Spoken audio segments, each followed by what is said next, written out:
Hello students, today we are covering lesson 10.6 on samples and populations. Follow along in your textbook on page 442, please. To begin, I would like you to write down the vocabulary. The first vocabulary word is an unbiased sample, and this is representative of a population. It is selected at random, and it is large enough to provide accurate data. So unbiased samples are a good reflection of the population. On the other hand, a biased sample is not representative of a population. One or more parts of the population are favored or targeted over others. So a biased sample is not a good reflection of a population. Pause the video and take time to write down these two vocabulary words. Example 1 is identifying an unbiased sample. You want to estimate the number of students in a high school who ride the school bus. Which sample is unbiased? So A is 4 students in the hallway. B, all students in the marching band. C, 50 seniors at random. Or D, 100 students at random during lunch. So before we decide which sample is unbiased, we need to evaluate each of the 4 samples. 4 students in the hallway is a very small sample. So this is not a good representation of the population of the school because the sample is too small. So I'd like you to write this down with me so that you can start defending your reasoning. So the sample is too small here. For part B, all students in the marching band, well, the marching band is a targeted group. And so this is not representative because it's not random.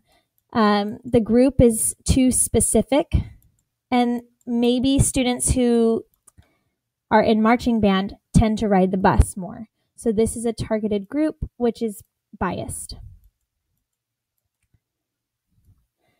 50 seniors at random. Now, although we have a good amount of students here, we're only asking seniors. And seniors tend to be old enough to start driving. So we may not get a good result for who rides a school bus because by the time they're a senior in high school, they may not need to ride the bus at all. So this, again, is a biased sample because you're only asking one particular group, which is the seniors. And D, 100 students at random during lunch. Notice this is the largest sample, so that's a good amount of students to ask.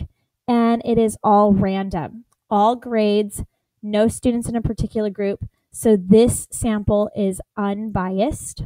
So D is the best representation of the population. Now I'd like you to try on your own numbers 1 and 2, page 442. What if you estimate the number of seniors in a high school who ride the school bus? Which sample from example 1 is unbiased? So now you are asking seniors in a high school, which sample would you use? And explain why. Number 2, you want to estimate the number of 8th grade students in your school who consider it relaxing to listen to music. You randomly survey 15 members of the band. Your friend surveys every 5th student whose name appears on an alphabetical list of 8th graders. Which sample is unbiased? And explain your thinking. Now, there's a key note that I wanted to emphasize on the bottom of page 442. The results of an unbiased sample are proportional to the results of the population. So you can use an unbiased sample to make predictions about the population. On the other hand, biased samples are not representative of the population. So you should not use them to make predictions about the population because the predictions may not be valid. So I wanted to emphasize this. If you would like, you can reword these 2 key notes in your own words, but this is an important concept to memorize. Okay, example 2, determining whether conclusions are valid. You want to know how the residents of your town feel about adding a new stop sign. Determine whether each conclusion is valid. So for part A, you survey the 20 residents who live closest to the new sign. 15 support the sign, 5 do not. So you conclude that 75% of the residents of your town support the new sign. Well, if you're only asking the people who live closest to the sign, maybe they are more likely to support it because they see that maybe the stop sign is needed. However, this does not reflect the residents of your whole town. And the question says you want to know how the residents of your town feel about adding a stop sign. So this is considered a biased sample. And since it is biased, it's not very valid. In order to get more valid results, you need to have a larger sample. And you would want to survey not just the people who live closest to the sign, but you would want to survey people who live in the town, regardless of where they're at in proximity to the sign. Now, part B says you survey 100 residents at random. 40 support the new sign, 60 do not. So you conclude that 40% of the residents of your town support the new sign. Now, on this hand, this is unbiased because you're asking 100 residents, which is a larger sample, and it's done randomly. So this is a more accurate representation of the population. So this is a valid survey. Okay, example 3 is about making predictions. You ask 75 randomly chosen students how many movies they watch each week. There's 1,200 students in your school. Predict the number of students in the school who watch one movie each week.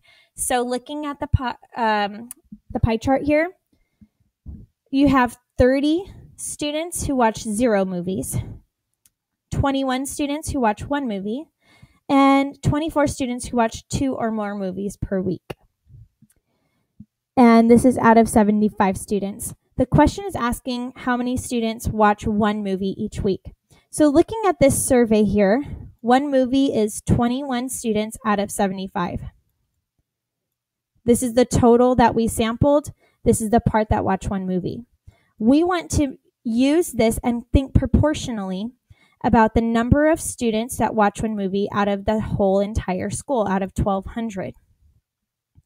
So you can have 2 ways to solve this proportion. First, I'm going to look for a common multiplier. I'm curious to see if 75 will go evenly to 1,200, and it goes 16 times. So the common multiplier here is 16. So 75 times 16 is 1,200. That means 21 times 16 will give us the number of students. So when I multiply that, I get n equals 336 students who watch 1 movie per week. You could also solve this by using cross products. So if you wanted to, you could double check. I prefer a common multiplier. But if you wanted to check your answer, you could cross multiply here. You'd get 75n equals 21 times 1,200 is 25,200. Then you could divide both sides by 75 to isolate your variable, and you get n equals 336. So either way, we get the same answer. I would prefer that you solve it this way first. Now I'd like you to try on your own numbers 3 and 4. Go ahead and take a moment to work those out. I hope you have a great evening, and I'll see you in class tomorrow. Bye-bye.